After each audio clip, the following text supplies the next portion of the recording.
To India, that is reserved the highest and the most splendid destiny, the most essential to the future of the human race. It is she who must send forth from herself the future religion of the entire world, the eternal religion which is to harmonize all religion, science, and philosophies and make mankind one soul. Sri Aurobindo. When analyzing any religion in comparative theology, it is customary to begin by defining its general conception of the understanding of God. Monotheism is the belief in a single God. Polytheism, in multiple gods. Pantheism, in an absolute, impersonal, and immanent form of God manifesting as the universe itself. Monism, in the ultimate unity of all reality as one essence. And panentheism, in a single God who is both transcendent and immanent. However, when approaching Hinduism, Sanatana Dharma, through Western concepts, creating an unambiguous definition is extremely difficult. First, Hinduism has its own systems of philosophical analysis, which are detailed in the Vedanta schools and are divided according to the nature of the interaction and relationship of the soul with God. Second, the fact is that Hinduism is not a single, strictly regulated religion, but rather a vast and evolving synthesis of philosophies, sects, and traditions of Bharat, India, all based upon the principles of Dharma, the cosmic order and law. An external observer may mistakenly regard Hinduism as polytheistic because of its multitude of deities, but polytheism is less characteristic of Hinduism than it may appear. Deities in Hindu traditions are usually understood as aspects of the same supreme reality, Brahman, or as manifestations, incarnations, or avatars of that same supreme deity. Consequently, within Hinduism, Sanatana Dharma, one may find monotheistic traditions centered on a single personal supreme being, Saguna Brahman, such as Vishnu, Shiva, or Devi. Non-dual or monistic philosophies that regard the universe as a manifestation of the impersonal absolute, Nirguna, Brahman, yet also affirm its transcendence, and panentheistic views that emphasize both the immanence and transcendence of the divine. But in less orthodox directions, in tribal and clan cults blended with Hinduism, one can also encounter henotheism as a transitional stage between animism and polytheism on the one hand, and monotheism on the other, where many deities are acknowledged but worship is focused on only one. At the same time, Hinduism's origins are indeed rooted in the ancient Vedic traditions, which are known for their polytheistic and henotheistic character. So let us begin with the Vedic religion, the precursor to what we now know as Hinduism. It is important to clarify the terminology right away. Sanatana Dharma is often regarded as synonymous with Hinduism. However, while Hinduism refers to a particular historical phase in the evolution of the Dharmic traditions, Sanatana Dharma, meaning eternal Dharma, embraces the entire continuum of Dharma's development from the early Vedic period through the transitional Brahmanic stage and into what later came to be known as Hinduism. Although, strictly speaking, Sanatana Dharma is not limited even to the Vedic period. It is understood as timeless and beginningless, existing before the Vedas themselves. The foundations of Vedic civilization can be traced to the early Indo-Aryan culture that emerged in the northwestern regions of the Indian subcontinent, following the gradual migration and settlement of Indo-Aryan-speaking peoples from Central Asia around 2000 to 1500 before Common Era. This developing culture arose through the interaction of Indo-Iranian traditions with the older religious and symbolic heritage of the Indus Valley civilization and various local folk cults. The spiritual and cultural expressions of this synthesis are preserved in the Vedas, the most ancient and revered scriptures of India, which not only gave their name to the entire era spanning roughly 1500 to 500 before Common Era, but also laid the foundations of later Hindu philosophy, ritual, and cosmology. The Vedas are regarded not as human compositions, but as Shruti, that which was heard through divine revelation. According to tradition, the sages, rishis and rishikas, perceived these hymns in deep states of spiritual realization and transmitted them orally for generations before they were compiled and systematized by the sage Vyasa. Broadly speaking, all sacred texts of India are divided into Shruti, those heard by the seers in divine revelation, and Smriti, remembered traditions, laws, and teachings often inspired by or based on Shruti. The Vedas primarily constitute the first category, Shruti. The vast body of later Hindu literature is generally classified as Smriti. Although the Vedas are the foundational scriptures for all orthodox, Astika schools of Hindu philosophy, Smriti texts are interpreted more selectively and hold varying degrees of authority within each tradition. The Vedas are composed in such a way that they are divided into 4 parts, with the first and most ancient, the Rig Veda, forming the foundation for the other 3 Vedas, the Yajur Veda, Samaveda, and Atharva Veda. The Rig Veda is a collection of ancient hymns in praise of various deities who personify natural and cosmic forces, such as Agni, fire, Indra, lord of the heavens and wielder of thunder, Varuna, guardian of moral and cosmic order, and Surya, the sun. The Yajur Veda consists mainly of mantras and ritual formulas to be used by priests during sacrificial ceremonies. The Samaveda contains hymns adapted for melodic chanting. The Atharva Veda includes spells, charms, and practical prayers for healing, protection, and daily well-being.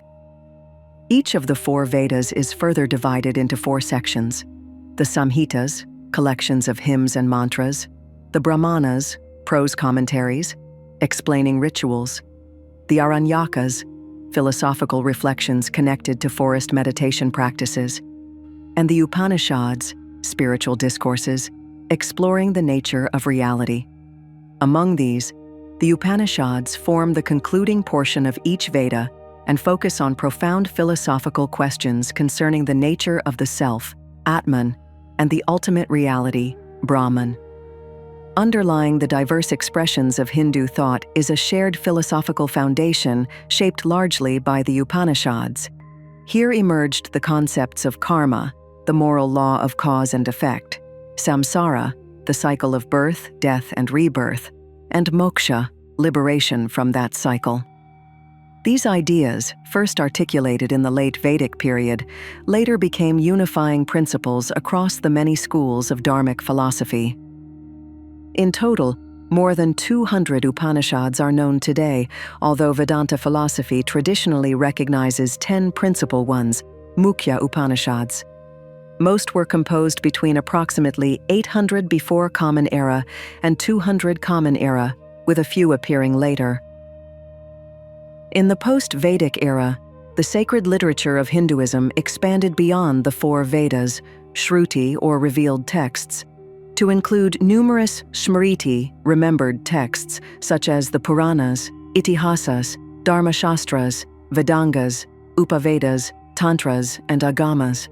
Although some later traditions may have regarded their scriptures as equal in authority to the Shruti.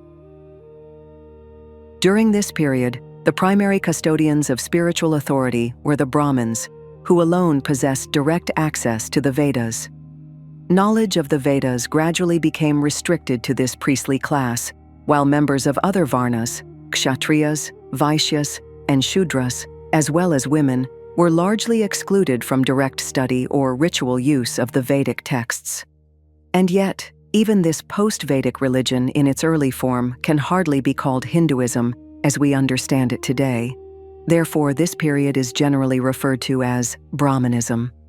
The influence of Brahmanism profoundly shaped the social and religious life of India, particularly through the authority of post-Vedic texts such as the Dharmashastras and the legal and ethical precepts codified in the Manusmriti, assigning the exclusive birthright to spirituality to the Brahmins.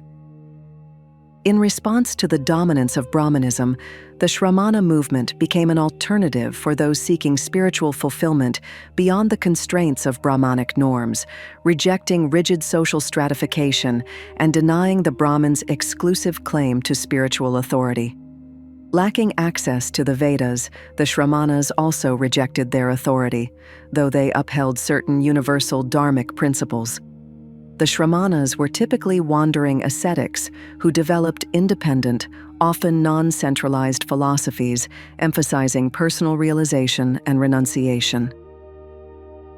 As a result, Brahmanism and the Shramana movement formed the two principal branches of the Indian dharmic heritage, Astika recognizing the authority of the Vedas and Nastika rejecting it, from which later developed numerous Hindu philosophical schools, darshanas, and independent religions.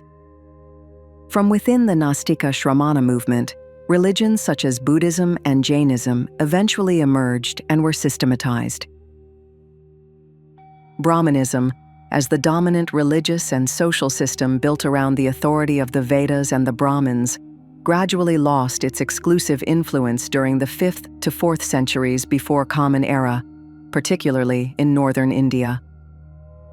The spread of monastic institutions, wandering ascetics, and the systematized philosophies of the Shramanas drew large followings and shifted popular allegiance away from strict Brahmanic ritualism.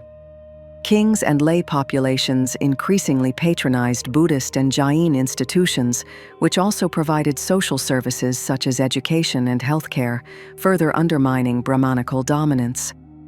Furthermore, throughout this period, local, tribal, and village religious traditions persisted, often developing independently of Vedic Brahmanism, and in some cases even preceding it. These traditions worshipped local deities, spirits, and natural forces, and incorporated folk rituals, festivals, and ancestral cults, circumventing the Brahmin monopoly on ritual acts. In many villages, non-Brahmin priests, known as pujaris, conducted rituals and ceremonies, while in Kerala, oracles called Velichapadu served as intermediaries between the divine and the community. Particularly significant were the cults of the Gramadevatas, village deities, and Kuladevatas, family or clan deities. The worship of Gramadevatas was common throughout India. From the south to the north, these deities typically served as guardians and protectors of villages, appearing in both male and female forms. Between approximately 500 and 600 before Common Era, a period often referred to as the Hindu synthesis, these local and tribal traditions were gradually integrated into the broader religious framework of India. During this time, the Puranas and other Smriti texts systematized and codified the diverse folk practices, assigning village and clan deities specific roles within a unified pantheon alongside major gods such as Vishnu, Shiva, and Devi. The Gramadevata and Kuladevata became manifestations or attendants of the supreme deities, preserving their significance in village and clan life while connecting them to a pan-Indian religious structure. Overall, India's spiritual landscape must be understood as a living, intersecting environment in which traditions mutually influenced and shaped each other, both contributing to and drawing from one another. The term Hindu synthesis essentially refers to the integration of multiple strands of Indian religious life, including intellectual and ethical elements from Shramana traditions, as well as folk and village practices, into a coherent, overarching system. The result of this synthesis was a syncretic and flexible religious environment that laid the foundation for what we now recognize as classical Hinduism, capable of unifying a wide diversity of spiritual beliefs and practices. Within Hinduism, the spiritual universe is often understood through the worship of three principal deities, each regarded as supreme within different traditions: Vishnu, Shiva, and Devi, or Shakti. All local and village deities were ultimately identified with them as their minor forms, as incarnations, as manifestations of their aspects, or sometimes as their synonyms. All these central deities, Vishnu, Shiva, and Devi, not only bear numerous names and forms, but also manifest through various avatars, aspects, and emanations. In Vaishnavism, the Supreme Being is regarded as Vishnu, the preserver and sustainer of the universe. Vishnu is venerated in countless regional forms, such as Venkateshwara, Jagannatka, Vithoba or Vithala, and Dev Narayan, as well as in theological forms like Narayana and Purushottama. Moreover, he is worshipped through his 10 principal incarnations, Dashavatara, including Matsya and Narasimha, with Rama and Krishna being especially revered as expressions of his divine presence in the world. In Shaivism, Shiva is revered as the Supreme Lord, appearing in myriad forms that express his multifaceted nature: Mahadeva, the fierce Rudra, the cosmic dancer Nataraja, and Dakshinamurti, who embodies his aspect as the universal guru. Among the tutelary deities, Gramadavatas, are figures such as Ayappan, Karupasamy, Khandoba, Murugan, and Muniswarar. In Natha yogic traditions, Shiva is honored as the first yogi, Adiyogi, the primordial source of yogic wisdom. In tantric traditions, he manifests as Bhairava, the fierce protector and destroyer of ignorance. The Agamas further enumerate numerous ritual and symbolic forms of Shiva, traditionally classified as the Pancha Vimshatimurti. The 25 principal aspects, each reflecting a distinct divine attribute and mode of worship. In Shaktism, the Divine Mother, Devi or Shakti, is worshipped as the ultimate reality, the source of all energy and power. She manifests in forms such as Durga, Kali, Parvati, and Bhairavi, as well as in countless local and folk expressions. In Tamil folk traditions, she is venerated as the mother goddess Mariamman, Amman, and in many villages she is revered as the tutelary deity, Gramadevata. Among her numerous village and regional manifestations are Bahuchara Mata, Kodiyar Ma, Meldi Ma, Santoshi Ma, and Nagbai Ma. Among her most renowned forms are the 10 Mahavidyas, the tantric goddesses who embody different aspects of the Divine Mother's power and wisdom. In both Shaktism and Shaivism, the dynamic relationship between the Divine Mother and Shiva is central. Shiva and Shakti, or in their tantric form, Bhairava and Bhairavi, represent the harmonious union of consciousness and manifested power, with Shiva and Shakti occupying dominant roles in worship in Shaivism and Shaktism, respectively. Shiva, in turn, together with Parvati, is regarded as the father of Ganesha and Kartikeya, also known as Murugan, Kaumaram, or Skanda, two of the most beloved deities in South India. In Hindu thought, the divine is often expressed through the three interrelated cosmic functions of creation, preservation, and dissolution. The concept of the Trimurti, Brahma the creator, Vishnu the preserver, and Shiva the destroyer or transformer, embodies this triadic vision of the divine at work in the universe. Although it is not a widely accepted form of the deity in popular temple devotion, it has found expression in the Nath tradition, where Dattatreya is revered as the Adi Guru and considered an incarnation of the Trimurti, embodying the synthesis of these cosmic functions in a single divine form, confirming the diversity of divine forms and their application in different traditions. Complementing the Trimurti is the Tridevi, the feminine counterparts and energies, Shakti, of the three gods. Saraswati is identified with wisdom and creative knowledge and is regarded as the consort of Brahma. Lakshmi, the goddess of prosperity and fortune, is venerated as the consort of Vishnu. And Parvati, embodying strength and power, is worshipped as the consort of Shiva. Together, they represent the dynamic unity of consciousness and energy that sustains all manifestation.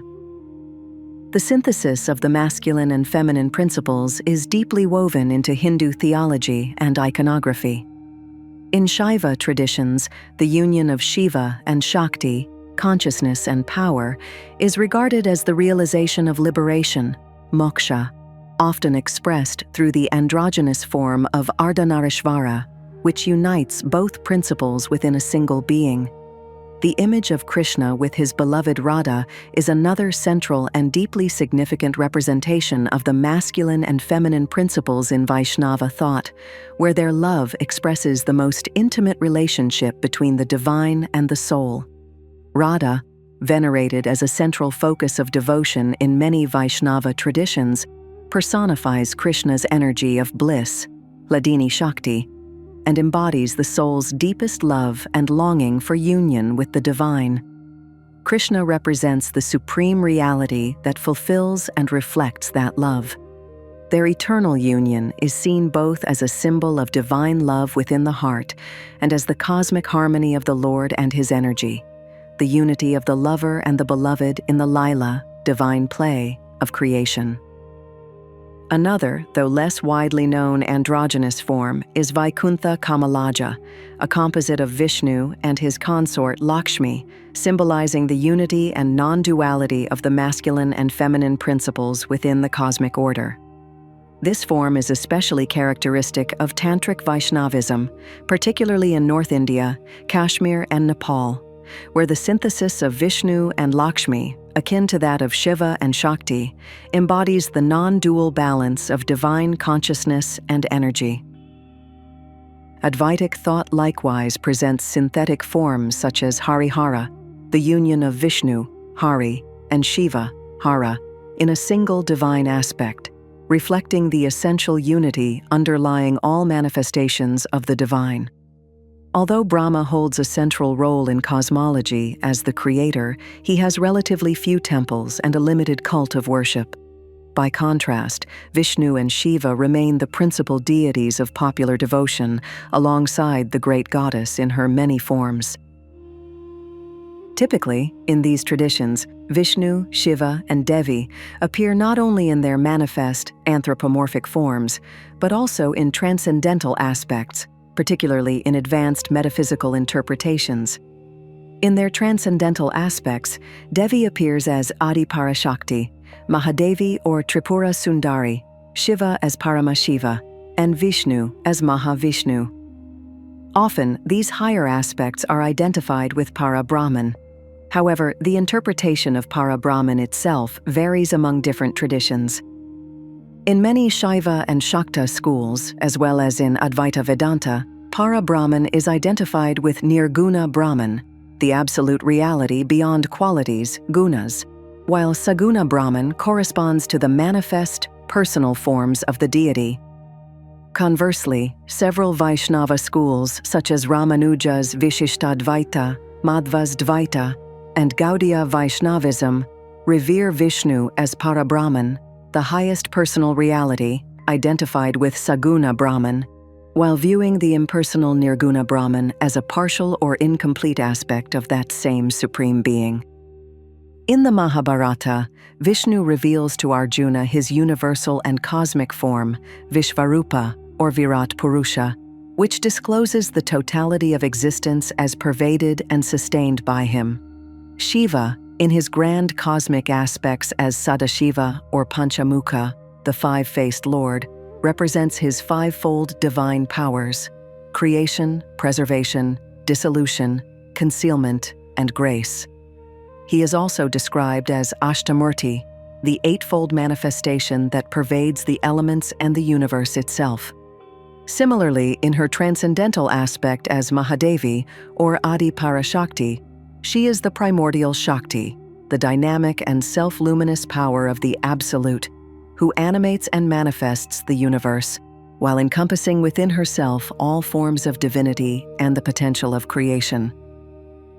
Thus, the Puranic pantheon represents a vast and intricate system in which the great gods coexist with regional deities, goddesses, and local manifestations, integrating the immense diversity of Indian religious traditions into a unified theological and devotional whole. It is important to note, however, that most of these supreme deities are not direct Vedic prototypes and are either not mentioned at all in the Vedas or mentioned only in passing, and became firmly established only in the later Puranic texts. Over time, the principal Vedic gods, such as Indra, Agni, and Varuna, were assimilated into subordinate or supporting roles within the cosmology of the Puranas, reflecting the transformation of Indian religion from its Vedic to its classical Hindu form. Thus, the spiritual and mythological foundations the Hindu synthesis were preserved and elaborated in the Smriti literature, particularly in the Puranas. composed and compiled over many centuries, roughly from the early centuries before Common Era to the end of the first millennium Common Era. The Puranas systematized myth, theology, cosmology, and ethics, bringing together Vedic, folk, and regional traditions into a single narrative framework. Each Purana typically centers on one of the major deities, Vishnu, Shiva, or Devi, while incorporating stories of creation, divine incarnations, cosmological cycles, and moral teachings. Through the Puranas, Brahmanical religion absorbed local cults and practices, giving them a place within a coherent mythological order. Thus, village goddesses were identified as forms of Devi, local heroes as incarnations of Vishnu or Shiva, and regional rituals as expressions of universal Dharma. The Puranic corpus thereby served as the textual foundation for the Hindu synthesis, translating the diversity of Indian religious life into a shared cultural and theological vision. Other important Smriti texts, such as the Dharma Shastras, foremost among them the Manusmriti, codified social duties, ethical conduct, and the principles of Varna and Ashrama, exerting a lasting influence on the moral and legal thought of Indian society. The great epics, texts of the Smriti known as the Itihasas, particularly the Ramayana and the Mahabharata, combined mythic narrative with ethical and philosophical reflection, serving as living texts of Dharma for all classes. Within the Mahabharata, the Bhagavad Gita, a dialogue between Krishna and Arjuna, emerges as a central scripture, articulating enduring teachings on action, devotion, and knowledge that have profoundly shaped the traditions of yoga, bhakti, and Vedanta. Parallel to these, the Tantras and Agamas developed as specialized theological and ritual manuals devoted to particular deities. While the Puranas present mythological narratives and cosmologies that integrate local cults into a unified religious framework, the Tantras and Agamas serve primarily as liturgical and esoteric texts, prescribing methods of worship, initiation, meditation, and temple construction.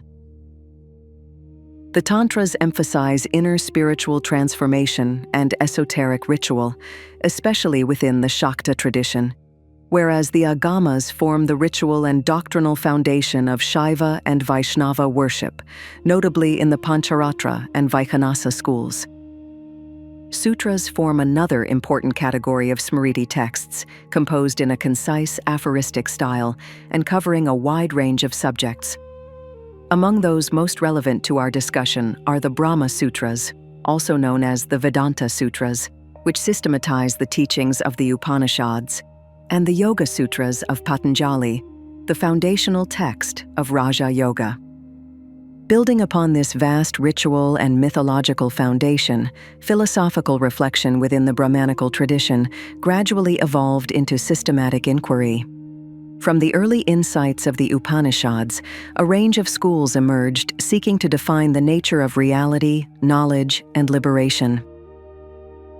Stimulated by intense debate with the contemporaneous Shramana traditions, such as Buddhism and Jainism, and by the need to defend and reinterpret Vedic thought in a more rigorous form, these inquiries crystallized into the 6 classical Astika darshanas: Vedanta, Mimamsa, Vaisheshika, Nyaya, Samkhya, and Yoga.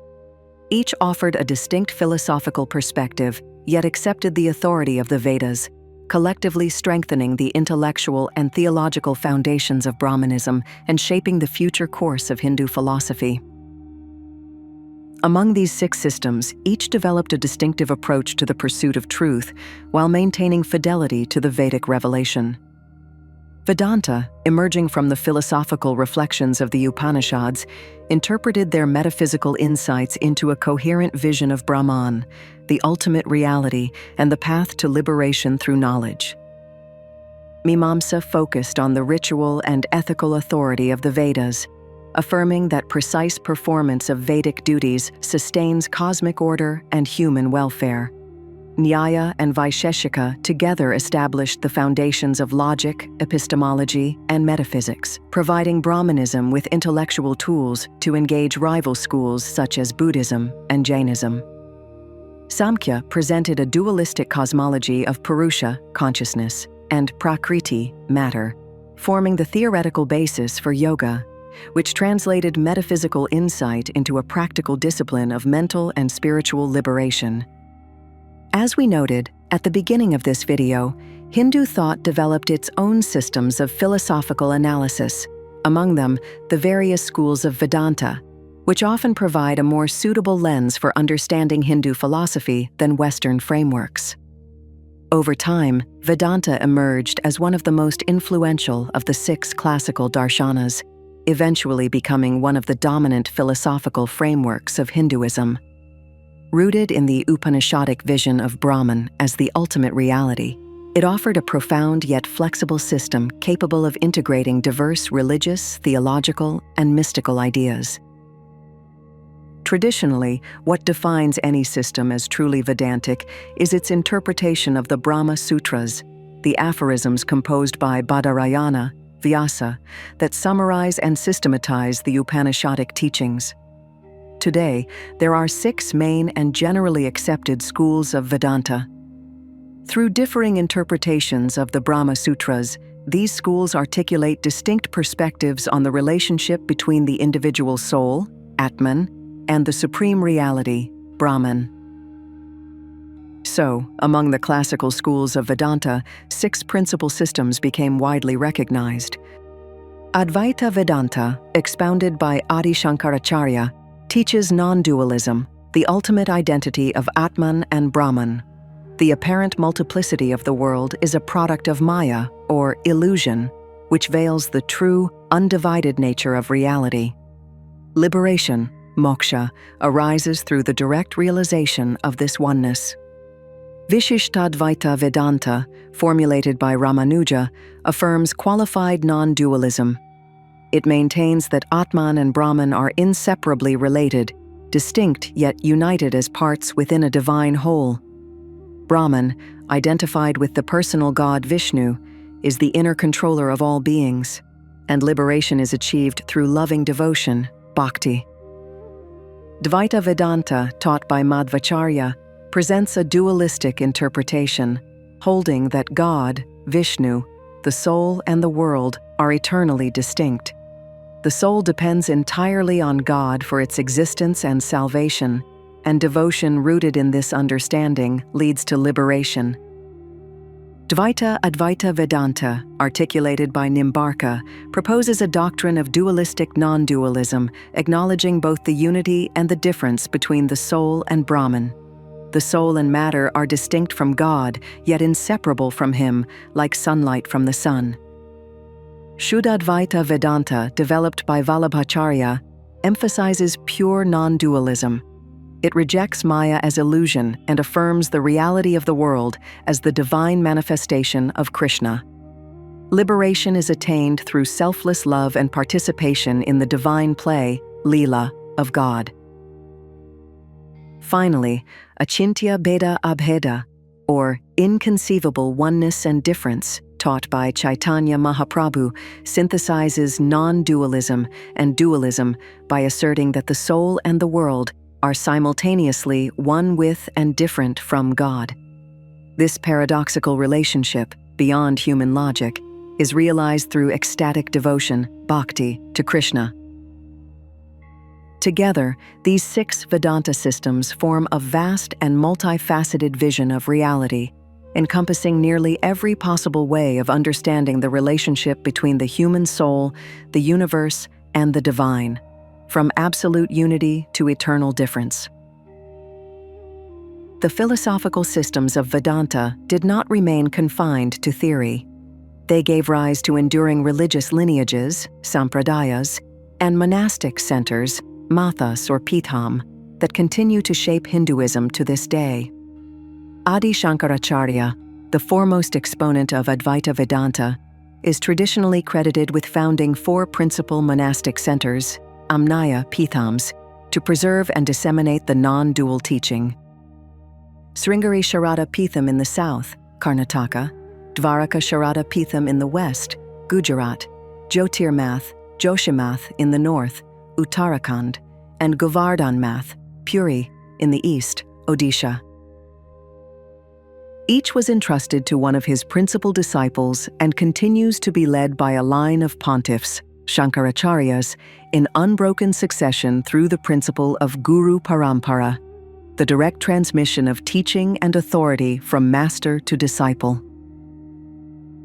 In parallel, other Vedantic systems developed their own distinct sampradayas.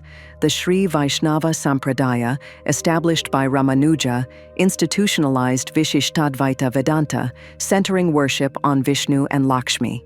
Madhvacharya's Dvaita Vedanta inspired the Dvaita, or Madhva Sampradaya, whose headquarters at Udupi remains an important pilgrimage site. Nimbarka's Dvaita gave rise to the Nimbarka Sampradaya, emphasizing devotion to Radha Krishna. Vallabhacharya's Shuddhadvaita developed into the Pushti Marga, a devotional path focused on loving service, seva, to Krishna as Sri Nathji. Finally, Chaitanya Mahaprabhu's Achintya Bheda Abheda formed the basis of the Gaudiya Vaishnava tradition. Over time, these lineages expanded into numerous branches, temples, and teaching centers across India, evolving vibrant traditions of worship, commentary, and social organization. While the early Mathas maintained their teaching authority through the principle of Guru Parampara, the influence of Vedantic thought extended far beyond them. New devotional movements emerged that reinterpreted classical doctrines in light of regional and personal Bhakti traditions. Devotional path.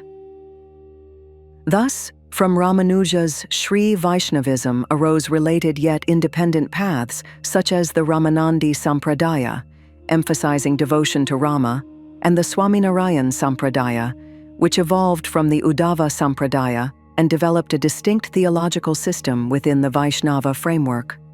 Similarly, Madhva's Dvaita lineage inspired later devotional communities like the Haridasa movement, while Chaitanya's Gaudiya tradition flourished into new missionary institutions such as the Gaudiya Math and the International Society for Krishna Consciousness, ISKCON. Over the centuries, while remaining the fundamental guide for philosophical inquiry into Brahman, Vedanta has also given rise to numerous sub-traditions and modern reinterpretations, such as the modern Vedanta, articulated by Swami Vivekananda, which adapt its principles to new intellectual and cultural contexts. Alongside Vedanta, another of the 6 classical darshanas that achieved widespread influence is the philosophical and practical system of yoga. Raja Yoga, codified by Patanjali in the Yoga Sutras, offers a precise methodology for disciplining the mind and attaining direct realization of the self. While in the modern West, yoga is often understood primarily as a practice of physical postures and breathing exercises, these are only the 3rd and 4th limbs, asana and pranayama, of Patanjali's eightfold path known as Ashtanga Yoga, which constitutes the path of Raja Yoga. The first 2 limbs, yama, ethical restraints, and niyama, personal observances, form the indispensable foundation for all higher practice, purifying one's conduct and mind. The remaining 4 limbs, pratyahara, withdrawal of the senses, dharana, concentration, dhyana, meditation, and samadhi, absorption into pure consciousness, constitute the inward ascent of yoga, culminating in the realization of the self beyond all mental fluctuations. Thus, the classical yoga of Patanjali is far more than physical discipline. It is a comprehensive spiritual science aiming at liberation, kaivalya, through mastery of the mind. The Ashtanga Yoga system revealed by Patanjali, and briefly described here, is in fact a classic but not the only existing system identified with Raja Yoga. The term Raja Yoga more broadly designates the meditative path that seeks realization of the self or union with the divine through the control and stilling of the mind. Moreover, Raja Yoga is considered only one of the 4 principal paths of yoga, alongside Jnana Yoga, the path of knowledge, Karma Yoga, the path of selfless action, and Bhakti Yoga, the path of devotion.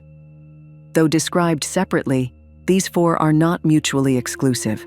In most systems of practice, they naturally interweave, each balancing and enriching the others, leading the seeker toward the same ultimate realization of unity with the Supreme. Particular attention should also be paid to the path of Bhakti, Bhakti Marga, the way of devotion, which has been no less influential than the mental discipline of Raja Yoga in shaping India's spiritual life. In one form or another, Bhakti, devotion and loving service, is inherent in all traditions that feature chosen deities, rituals, and worship. As discussed earlier, the principal deities of Hinduism, Shiva, Vishnu, and Devi, along with their numerous manifestations, commonly serve as the chosen focus of devotion for bhaktas, devotees. Yet, in practice, devotion in the Bhakti movement extends even further, embracing not only the countless forms of divine manifestation, but also the divine that transcends all form, reflecting the diversity and inclusiveness inherent in Hindu spirituality. Devotion also finds expression within the Smarta tradition, based on Shankara's Advaita Vedanta, where any personal deity, Ishta Devata, may be worshipped as a manifestation of the one impersonal Brahman. In this view, the many gods represent different facets of the same ultimate reality. Although Bhakti exists in all forms of Hindu worship, its rise as a distinct, inclusive, and independent movement, with a particularly profound emphasis on personal devotion and an intimate relationship between the devotee and the divine, occurred around the 6th century Common Era, during the late Puranic and early medieval periods.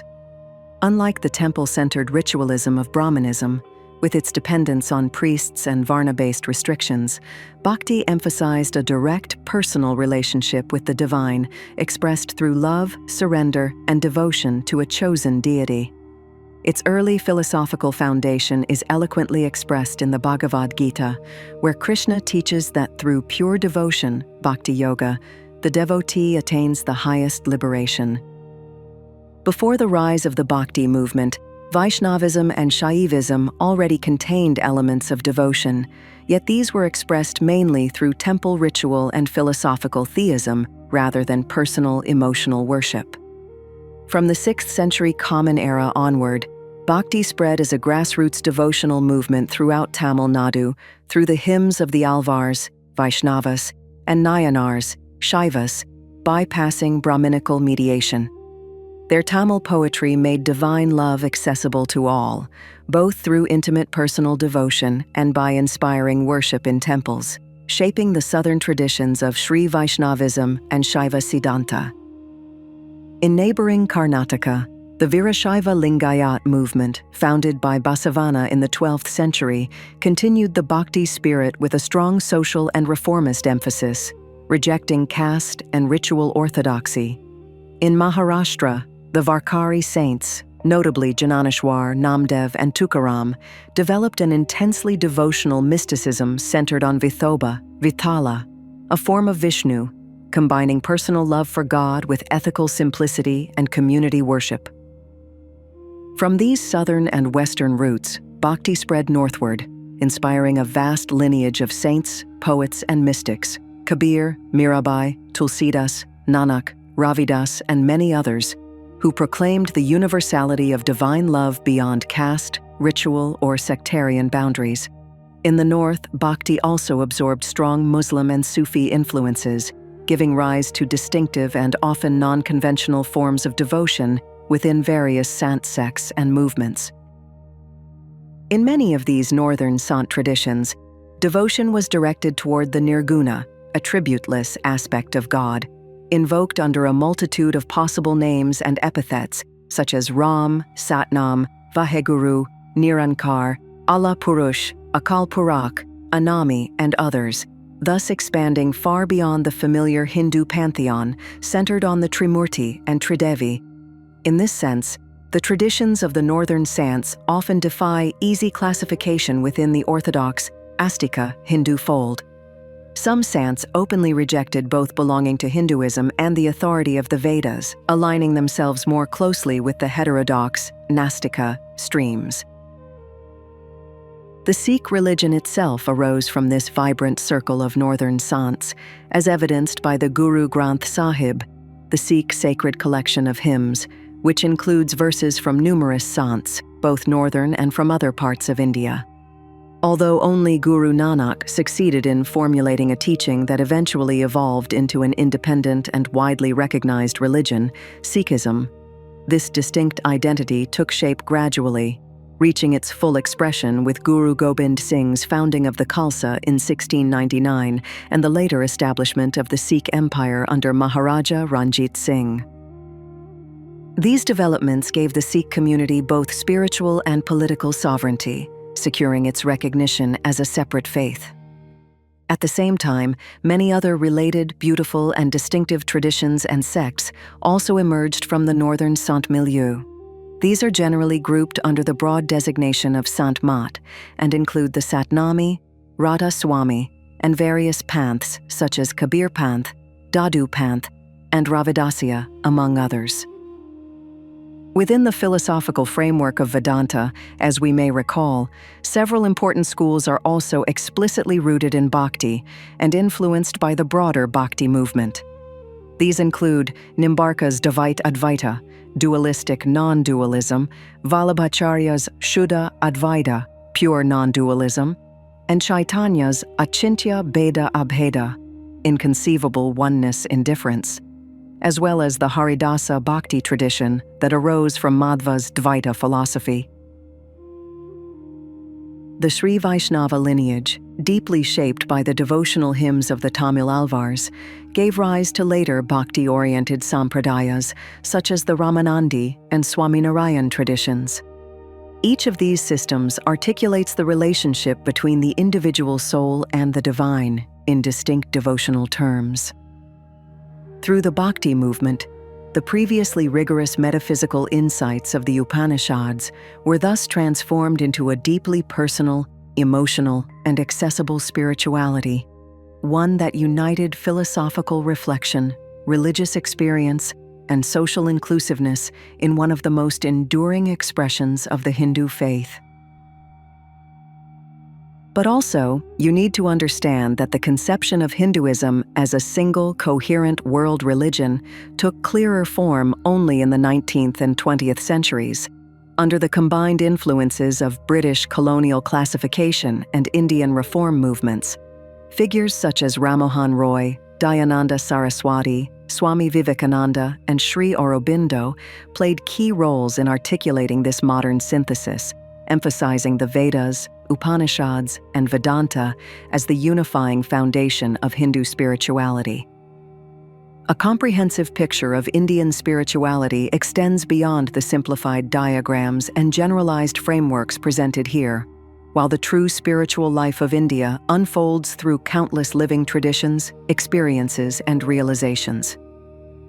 Living Bharata is home to innumerable saints, gurus, mystics, ascetics, and yogis, whose direct and unconventional experiences transcend theoretical concepts, continually revitalizing established traditions with new revelations and profound insights. Such spiritual luminaries have appeared in every age, region, and community. Indeed, it is not without reason that Bharata, the Sanskrit name for India, is poetically translated as the land of saints or the land of sages. In response to profound spiritual quests and the need to reconcile ancient wisdom with modern life, new interpretations of Indian philosophy emerged, what is now sometimes termed Neo-Vedanta or Neo-Hinduism. Figures such as Ramakrishna, 1836 to 1886, embodied a living synthesis of diverse religious paths, demonstrating through direct experience the essential unity underlying them all. His life and realization inspired a renewal of devotional and contemplative practices that deeply influenced modern spiritual thought. Similarly, Sai Baba of Shirdi, circa 1838 to 1918, united elements of both Hindu and Muslim traditions, teaching simplicity, compassion, and the immediacy of divine experience beyond sectarian boundaries. In a more philosophical vein, Sri Aurobindo, (1872 to 1950), developed a dynamic vision of spiritual evolution and divine life, integrating classical Vedanta with modern psychological and evolutionary perspectives. Through the guidance of many spiritual teachers and gurus, spiritual knowledge has become more accessible, and its expressions are countless. But within this diversity, the light of Dharma remains.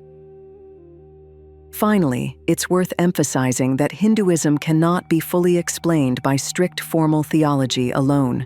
Rather, it is the interweaving of philosophical lineages, mythological narratives, local practices, the teachings of saints and sages, and the influence of historical and social factors, including caste stratification and regional identities, that gives rise to the rich and evolving mosaic of sects and spiritual traditions in India.